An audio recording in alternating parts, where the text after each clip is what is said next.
Well, welcome to another episode of The Billy Ho Show.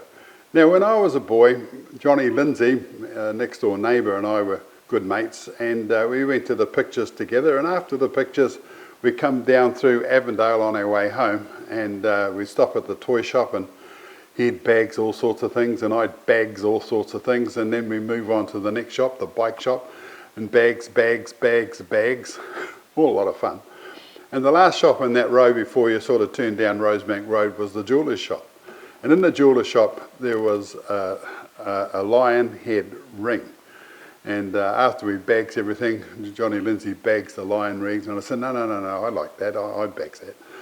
And then it was me, no, and then we'd fight, and then we'd go home, playing marbles on the way home. And we did this for about 2 years, fighting over this lion ring that was in the jeweller's shop. But anyway, years later, Linda and I were shopping in Norfolk Island, and Linda was trying on some clothes, and it was sort of had a few joke jewellery stuff there. And as time went by, I'd go into a jeweller shop and ask the proprietors if they knew of anyone who had a lion head ring with 2 ruby eyes, and they said no. So anyway, just now and again I'd ask.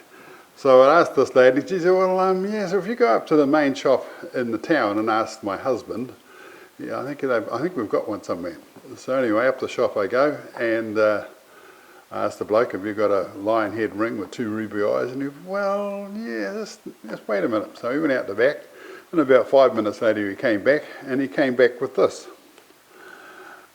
a lion head ring, and 2 ruby eyes. And he says, I bought this when we used to have the jeweller shop in Avondale, and when we left there, we went here, we're there, we've ended up on Norfolk Island, and I've had this whole time. And I said, well, I don't really care what it costs, but I just, I'm going to buy it. So I bought it, and as soon as I got home, I rang up Johnny Lindsay and said, guess what? And he said, what? He said, remember that lion head ring we used to fight over? Yeah, well, I've got it. He said, what? He said, yeah, I've got it. The bloke in the jeweller in Norfolk Island used to be the jeweller in Avondale, and he said, I've never been able to sell it, so we just took it with us, and here it is. So how about that? A little bit of fortune, the old lion ring, and I actually do wear it. It goes on my little finger, so there you go. Anyway, the story we're about to do is about Stan Williamson, and Stan Williamson is one of the legends of the Bay of Plenty, and he had the biggest amount of Leyland Crusaders in the southern hemisphere.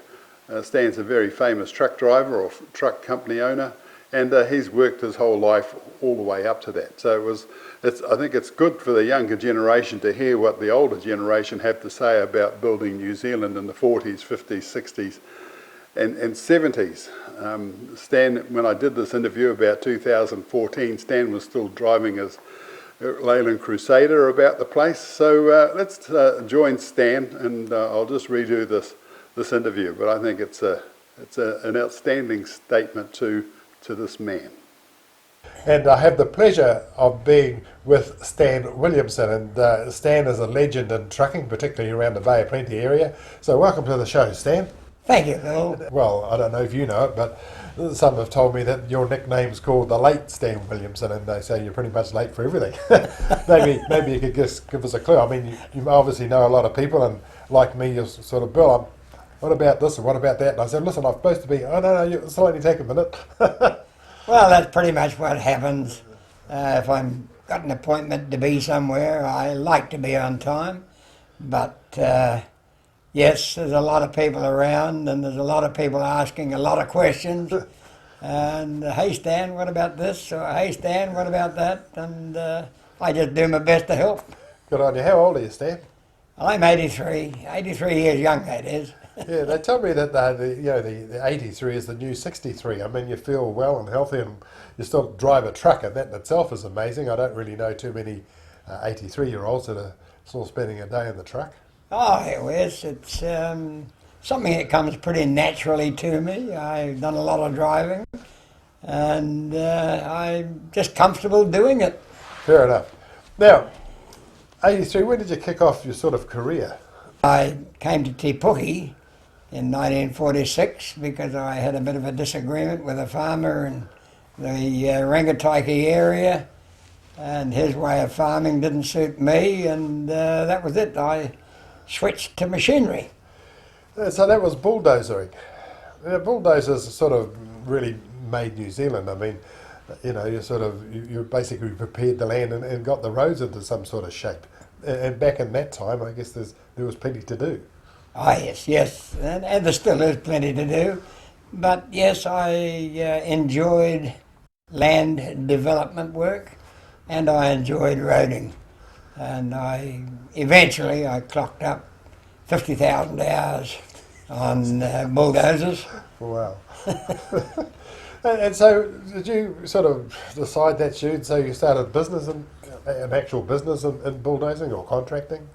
Yes, I worked from 46 until 53 as a driver for other people, and an opportunity came my way in 1953, so I took it and started into what was basically a farm service type of contracting business: hay baling, drain cleaning with the old drag lines, and bulldozing. When was the first time you had anything to do with a truck? I suppose you needed one for your bulldozer business, would you? Yes, we had to have a truck to shift the bulldozer around. I started off with one Fordson Major and a hay baler and a rotary hoe and a international bulldozer. Of course, we had to move it around, and for that work we had an old 1947 or 8 Morris with an Italian Sora motor in it. And I've never heard of one of them. a wonderful experience. Experience that every young man should have. So you got to know how the whole thing worked pretty quick? Indeed. Yes. Oh, it's just interesting that it never had a BMC or an actual Morris engine in it. Yeah. Did you buy it new or did you buy it second hand? No, it was bought very, very second hand, and we found out later that it was rated at 85 horsepower. Wow. But we had one hill in the district here that was quite steepish, and there was no way that she would ever get up that hill in low gear, low everything. So when you got almost to stalling point, you put your finger on the self-starter button, and that gave her enough energy to wind her over the top of the hill, and away you went again. Now, I've heard that story quite a number of times from different people with the same truck in Austin. Uncle Malcolm told Uncle Harry, he said, this truck won't get up that hill, but it'll make it almost to the top, and if you just hit the starter motor, she'll just wind itself over that last little bit, and you're away, you've beaten the hill. Yes, it happens. You wouldn't do that today, would they? No way. No. We got Probably far more engineering and horsepower and all the rest of it. gearing and horsepower and everything else that goes to probably get over most hills with about 5 or 6 gears to spare. Now, Kiwi ingenuity must have been very much alive and well when you're doing that. I mean, bits of number 8 wire, a bit of string, a bit of stick or something just to Exactly. get Yes. you by. Necessity Yes. is by always the best means of invention. Anyway, moving right along, sort of back into the 60s we come, and so Yes, you're getting closer sort of to the trucks that you're famous for. Yes, by the late 50s, during my contracting work, I inevitably got back into some bush work. I had been working in the bush in Patauru, and the next thing I knew, we were producing logs and no carriers to shift them. And Was the technology available? oh yes, the technology was available, but nobody seemed to think that I was going to shift anywhere near as many logs as I did in the space of time that I did. And the end result of it was I just had to go and buy a truck and do something about shifting the logs myself. So what did you buy? A Ford Thornton. Was that a Ford bonus? That sort of Yes, shape? Yeah. that bonus built is the shape. And yes, I got a photo here somewhere of the Ford with a load of logs on. Logs or log? No, that was a tower, T-A-W-A. There was quite a bit of it in the hinterland up here, and we were doing quite a lot of that work. Great timber for housing flooring. Oh, okay. And big demand for it. And alongside that photo, of course, is a 44-gallon drum of petrol. And it was always said about the Ford, which was petrol powered, should pass anything on the road except a service station. Mind you, petrol, Buff Wedding, he was saying that petrol back in the day, I mean, you just use it for dust suppression. You know, it wasn't really a factor. Yeah, 18 pence a gallon. Yeah, a gallon, that's right. Yeah. And so the Ford did you good? I mean, you enjoyed the Ford? Yes, we did. The Ford carried on for as long as I was prepared to keep the back end, the differential unit repaired. Those Thornton differentials, that was the reason it was called the Thornton. It was Yes. because of the back end. Were they as reliable as... They were not reliable, full stop. Oh, okay, so... They were something that were just way overloaded for New Zealand conditions. Oh, right. Yep. It's like, I think one of the salesmen were saying with Eaton diffs, the Eaton man came out and had a look at what people were doing with them, and he said there's absolutely no way that the Eaton diff was ever meant to do that. That'd be right. And it's the same with your Thornton back end. Exactly, yep. The Kiwi gets hold of it, oh, terrific. Now we can do it. Yeah, right. At whatever cost. Yes. Well, that's amazing. I actually thought that they thought back ends were a bit more reliable than what you were saying, but never mind. You've used the thing and you've had the experience, so yeah. Yeah, just one of those things. It was a passing era. They were a wonderful invention for the time. Yes. But of course, the first thing that Kiwi did with a Ford Thornton was to put a trailer on its back and then send it up into the bush. Put a giant log on it. No metal roads or anything else, and it was a big learning curve for a lot of people. Was there anything that came of that Thornton that people thought about that they sort of thought, now we could do this better if we do this, this and this? No, there were no modifications, but I found out they made a wonderful logging trailer. You could chop all the power head and gearing out of it, and they made an excellent log trailer, and that was where mine finished up. It was like somebody who had a Skoda. People says, what do you think of a Skoda? I said, why don't you sell it to the harbour board? What will they do with it? Well, they make good moorings. Yeah, exactly. Same type of thing. Yeah. So moving right along, you're sort of coming up into the 60s? Yes, I decided that there was no future in trying to mix logs with petrol, and we just had to get into diesel. And at the time, the best diesels that I knew that were available were Leyland, and they were a good, well-proven, reliable motor. Albeit the fact that they were a bit underpowered, but however, we can live with that for the time being.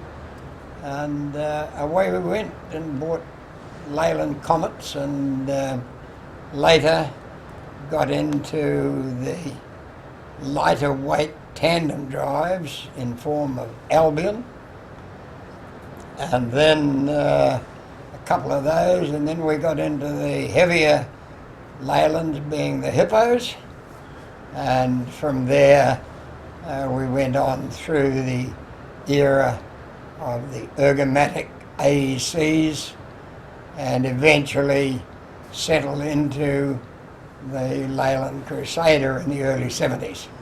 Yes, during the later 60s, early 70s, I had an opportunity to expand and be slightly less reliant on export logs.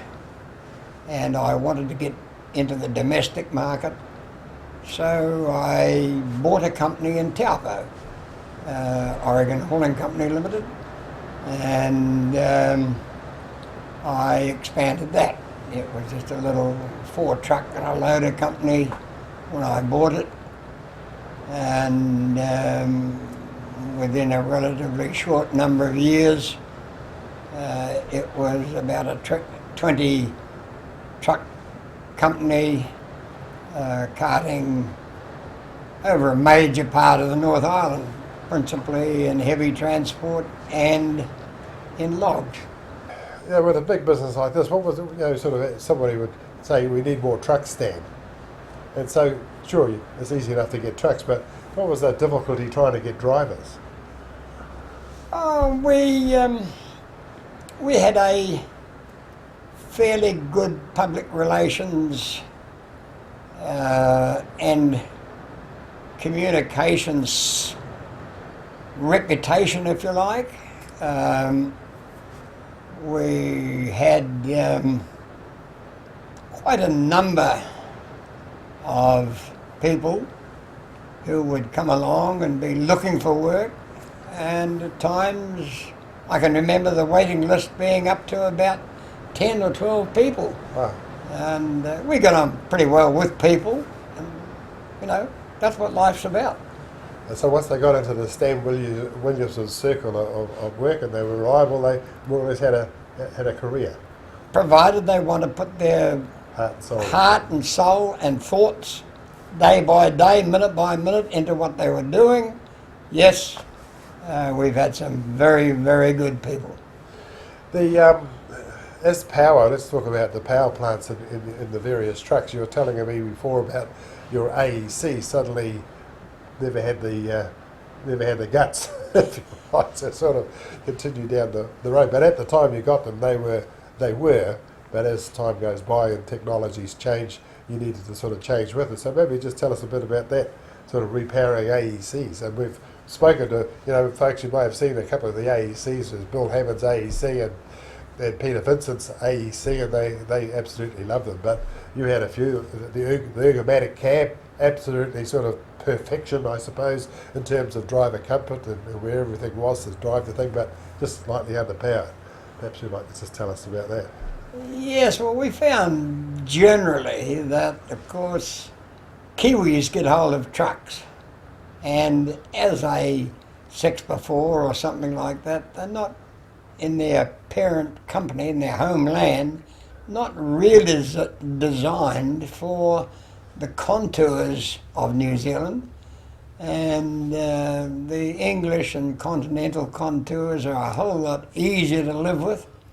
But we get them out here, and the first thing we do is to push a big trailer up their backside and put on another 10 or 15 tonne more than they were ever intended to carry. So we run out of horsepower. And the thing that I found was that we were not getting big mileage out of the Leyland or the Aec motors in particular. So was the reason, just so I can interrupt, was the reason you got Aec, was that was just a little bit more powerful than the Leylands? Yes, the reason I got into Aecs was because they were 235 horsepower against a Leyland Hippo at 200. Oh, okay, yes. And that was the advantage. And we were running with the times and getting the best we could for horsepower all the time.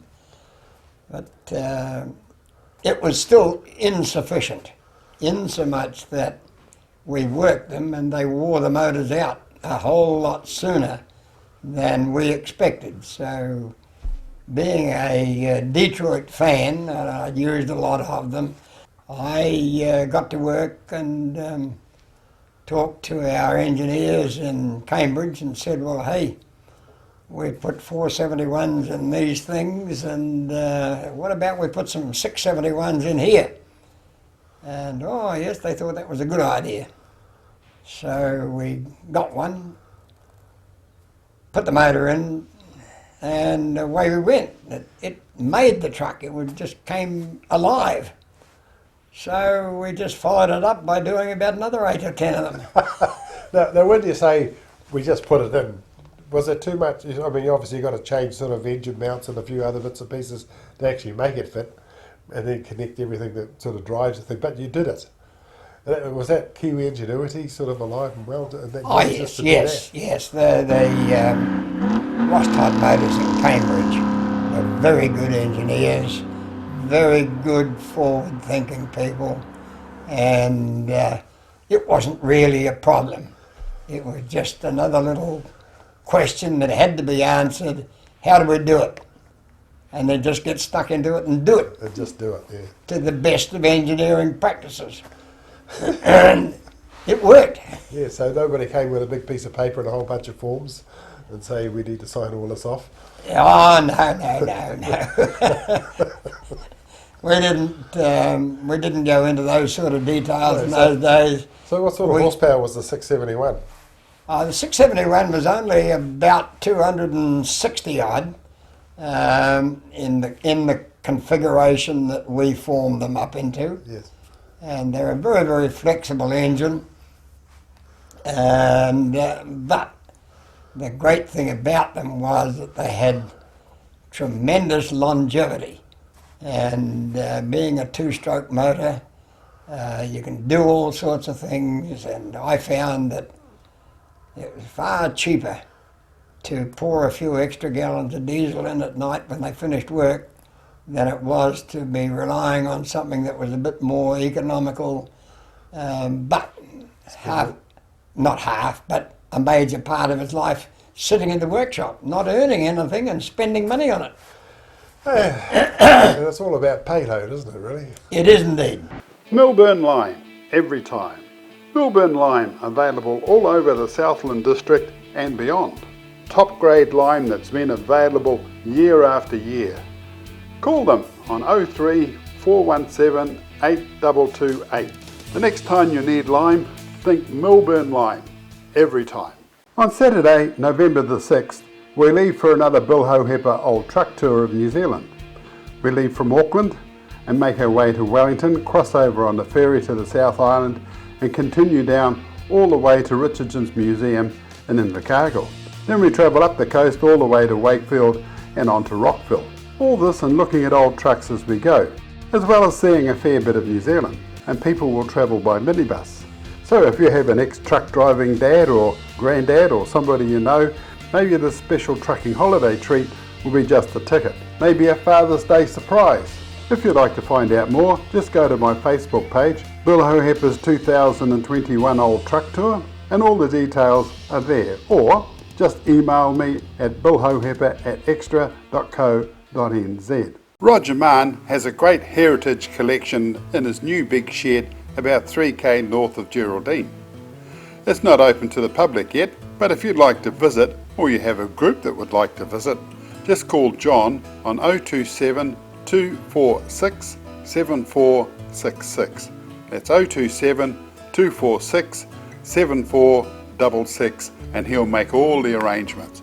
Roger has a fantastic collection and we know that you'll just love it. Scammel is a name that's synonymous with heavy haulage. George Scammel and his nephew Alfred kicked off Scammel Lorries Limited in 1921 after developing their trucks since 1904.